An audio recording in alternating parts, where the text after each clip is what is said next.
मैं ऑडिशन से जुड़ी आपको कुछ 9 ऐसी बातें बताऊंगा जिससे कि आपको ऑडिशन को समझने में, ऑडिशन को देने में बहुत आसानी होगी। हेलो दोस्तों, welcome to star interview YouTube channel. मैं हूँ आपका अपना देव अग्रवाल।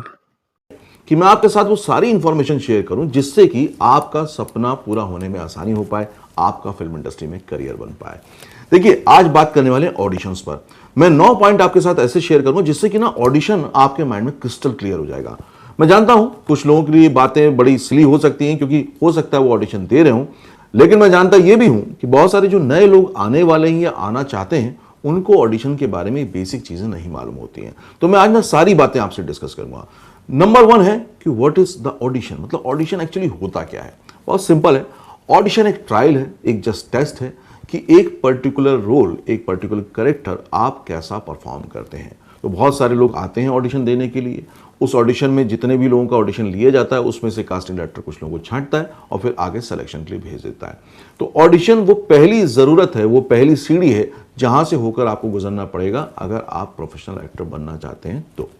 नंबर 2 है कि आखिर ये ऑडिशन होता ही क्यों है। देखिए, कभी भी कोई भी जगह पे अगर कोई वैकेंसी होती है, कोई जरूरत होती है, तो हमेशा किसी बेस्ट की चाहत होती है, बेस्ट की जरूरत होती है। जैसे किसी जॉब इंटरव्यू में या फिर कहीं और सिलेक्शन होता है तो भी ऐसे ही होता है, स्पोर्ट्स में भी ऐसे ही होता है। उसी तरह से फिल्म इंडस्ट्री में ऑडिशंस होते हैं। वहां पर आपको स्क्रिप्ट मिलती है, आपको स्क्रिप्ट पे परफॉर्म करना होता है और वो इसलिए होता है कि कोई प्रोडक्शन हाउस अपनी कहानी के हिसाब से बहुत अलग अलग तरह के किरदार ढूंढ रहा है, जिनका लुक अलग अलग होगा, जिनका बात करने का तरीका अलग होगा, तो उसको सबसे बेस्ट चाहिए। अब अगर बेस्ट चाहिए तो बेस्ट के लिए बहुत सारे लोगों को बुलाना पड़ेगा और उसमें से बेस्ट का चुनाव किया जा सकता है, इसलिए होते हैं ऑडिशंस। थर्ड है कि कहां कहां होते हैं ऑडिशन। देखिए, बहुत सारी प्लेसेस हैं। अगर मैं इंडिया भर की बात करूं तो जो मेन इंडस्ट्री काम कर रही है, जैसे साउथ में 4 इंडस्ट्री हो गई, भोजपुरी इंडस्ट्री हो गई, मराठी हो गई, बंगाली है, उसके बाद पंजाबी इंडस्ट्री है, गुजराती है, राजस्थानी है, हिंदी फिल्में तो अपनी जगह पर हैं। तो हर इंडस्ट्री की जो मेन सिटी है वहां पे तो ऑडिशन होते ही रहते हैं, लेकिन आजकल बहुत सारी अदर सिटीज में भी ऑडिशन होते रहते हैं, क्योंकि आजकल फिल्में जब हिंदुस्तान के अलग अलग कोनों में शूट होने जाती हैं तो वहां के लोकल आर्टिस्ट को ज्यादा पसंद करते हैं प्रोड्यूसर, डायरेक्टर और कास्टिंग डायरेक्टर। तो कास्टिंग कहीं भी हो रही हो सकती है, ऑडिशन कहीं भी हो सकता है। आपको बस इसके बारे में पता करते रहना चाहिए। इसकी कोई एक फिक्स जगह नहीं है। बहुत बार मुझसे कमेंट बॉक्स में लोग बोलते हैं कि सर आप बता दीजिए कहां पर ऑडिशन होता है, हम देने जाएंगे। हर रोज अलग अलग जगह ऑडिशन होते हैं, हमेशा होते रहते हैं, इसलिए इसकी कोई फिक्स जगह नहीं है। ये आपको पता करते रहना ही पड़ेगा। अगला पॉइंट है, लोग ये पूछेंगे कि भाई आपने ये तो बता दिया कि अलग अलग जगह होते हैं, लेकिन पता कैसे करें। देखिए, पता करना बहुत आसान है। आजकल सोशल पेजेस पे सारे कास्टिंग डायरेक्टर कुछ ना कुछ पोस्ट करते रहते हैं, तो उसमें पोस्टिंग में आप देख लीजिए कि आपका ऑडिशन अगर आपको लगता है आपके हिसाब से, उसके लिए आप बहुत सारे फेसबुक ग्रुप ज्वाइन कर सकते हैं, व्हाट्सएप ग्रुप ज्वाइन कर सकते हैं। बार बार लगातार प्लीज सोशल पेजेस से, वेबसाइट से पता करते रहिए ताकि आपको मैक्सिमम ऑडिशन के बारे में इंफॉर्मेशन रेगुलर बेसिस पे मिलती रहे। नेक्स्ट पॉइंट है कि ऑडिशन की इंफॉर्मेशन तो मिल गई, लेकिन फेक और जेन्युइन ऑडिशन में हम लोग फर्क कैसे करें। देखिए, फेक ऑडिशन मिलती है, उसमें फेक ऑडिशन हो सकते हैं, उसको समझना बहुत ही आसान है। अगर आपको कोई बोलता है आप डायरेक्ट ऑफिस आ जाइए, वहीं हमको डिटेल देंगे, तो मत जाइए, टाइम वेस्ट होगा, कुछ नहीं मिलने वाला। Maximum casting director, producer director चाहते हैं कि ऑडिशन में सारी इंफॉर्मेशन आपको दे दें ताकि फालतू की भीड़ उनके यहाँ पे ना आए। नेक्स्ट सवाल आता है मन में कि ये जो ऑडिशन होते हैं लेता कौन है। देखिए, अलग अलग हो सकता है।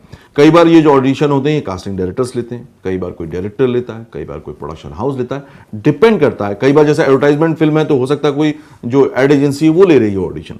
तो ऑडिशन कोई भी ले सकता है, कभी भी ले सकता है। तो आपको इस बात से बहुत ज्यादा फर्क नहीं पड़ना चाहिए, लेकिन हाँ, ऑडिशन देने जाने से पहले या जब आप सेल्फ ऑडिशन भी किसी को भेज रहे हैं तो पता करिए कि जो पर्टिकुलर पर्सन आपके कॉन्टेक्ट में वो कौन है, क्योंकि ये जानना इसलिए जरूरी जाता है। आजकल बहुत सारे लोग ना ये बोल देते हैं कि हम बालाजी के लिए कास्टिंग कर रहे हैं, या सिर्फ नाम रख लिया बालाजी कास्टिंग, और आप सोचते हैं कि बालाजी प्रोडक्शन के यानी कि एकता कपूर के यहाँ से, या फिर रेड चिली कास्टिंग नाम रख लिया तो आपको लगता है कि शाहरुख खान के हैं, या धर्मा कास्टिंग नाम रख लिया तो आपको लगता है कि वहीं के होंगे। ऐसा नहीं है। आप पर्टिकुलरली प्लीज पता करिए कि ये पर्सन कौन है। आजकल सोशल पेजेस के थ्रू ढूंढना कोई बहुत मुश्किल काम नहीं है। इससे भी आपको फायदा होगा ये जानने में कि आप जिस पर्सन से कांटेक्ट में हो वो एक्चुअली अथॉरिटी कितनी रखता है। नेक्स्ट एक माइंड में आता है कि क्या ऑडिशन देने की कोई फीस भी होती है। वैसे मैं आपको कहूं कि बिल्कुल भी कोई फीस नहीं होती। अगर कोई बोलता है रजिस्ट्रेशन चार्ज है 500 रुपये, 1000 रुपये, तो बिल्कुल भी मत दीजिए, और देना पड़े तो प्लीज थोड़ा सा पता करिए। मैं जानता हूं कुछ कोऑर्डिनेटर्स हैं, जो कास्टिंग एजेंसीज हैं, जो कि एक रजिस्ट्रेशन के नाम पे कुछ अमाउंट लेती हैं, तो उनको देना कोई बुराई नहीं है, लेकिन प्लीज अच्छे से समझदारी से पहले पता करिए, उनका ऑफिस देखिए, तभी कोई फीस दीजिए। वैसे इन जनरल कोई भी कास्टिंग डायरेक्टर कभी भी फीस नहीं लेता है, कोई प्रोडक्शन हाउस फीस नहीं लेता है, तो ज़्यादातर केसेस में ऐसा नहीं हो सकता, लेकिन एक दो ऐसे लोग हैं जो लेते हैं और वो रेगुलरली लेते आ रहे हैं और वो ओपनली अच्छे से अपने ऑफिस में लेते हैं। तो अगर ऐसा है तो पता करने के बाद ही दीजिएगा, अदरवाइज कोई फीस मत दीजिएगा। नेक्स्ट एक और क्वेश्चन बहुत सारे लोगों के माइंड में आता है, आर्टिस्ट कार्ड जरूरी है क्या ऑडिशन देने के लिए? देखिए, ऑडिशन देने के लिए तो आर्टिस्ट कार्ड बिल्कुल भी जरूरी नहीं है, और इसके नाम पर और पोर्टफोलियो के नाम पर सबसे ज्यादा फ्रॉड। आर्टिस्ट कार्ड वैसे तो अब गवर्नमेंट लॉ के हिसाब से बिल्कुल भी कंपल्शन नहीं है। आर्टिस्ट कार्ड ऑडिशन के लिए तो बिल्कुल भी जरूरी नहीं है, और मैं यही कहूंगा आप ऑडिशन दीजिए, आपका सिलेक्शन हो जाए, फिर आपको लगता है कि अब आपको एग्रीमेंट करने और बाकी फॉर्मेलिटीज पूरी करनी है तो आर्टिस्ट कार्ड बनाना जरूरी है, तो आर्टिस्ट कार्ड आप बनाइए और खुद एसोसिएशन में जाके बनाइए।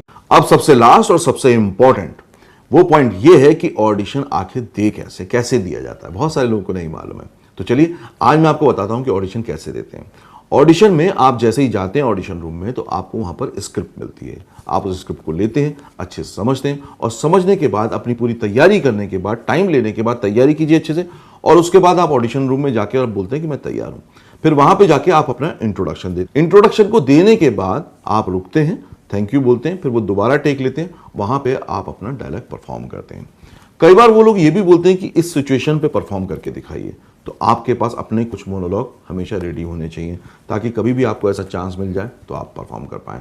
तो वहां पर जाके आपको इंट्रोडक्शन देना है, अपना प्रोफाइल देना है, और उसके बाद डायलॉग बोला है। मेरा हमेशा से सपना यही है कि आप सभी लोगों के सपने पूरे हों, आप इंडस्ट्री में एक बहुत अच्छा मुकाम बनाएं, बहुत सक्सेसफुल हो।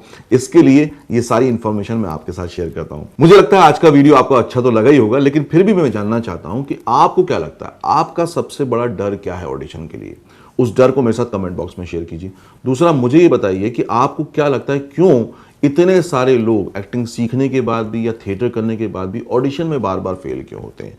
और ये जरूर बताइए तीसरे नंबर पे, आपकी खुद की क्या तैयारी है ऑडिशंस की? तो आपको तीनों जवाब देने, इससे मुझे आपको समझने में और भी आसानी होगी, और आपको मालूम ही है कि सारे कमेंट्स में पढ़ता भी हूं और पर्सनली आंसर भी करता हूं। वीडियो को देखने के लिए बहुत बहुत शुक्रिया। पसंद आए तो उसको शेयर जरूर कीजिएगा, लाइक जरूर कीजिएगा। एक और वीडियो में अगली बार फिर से मुलाकात होगी, तब तक के लिए देखते रहिए, सीखते रहिए, जमे रहिए। All the very best.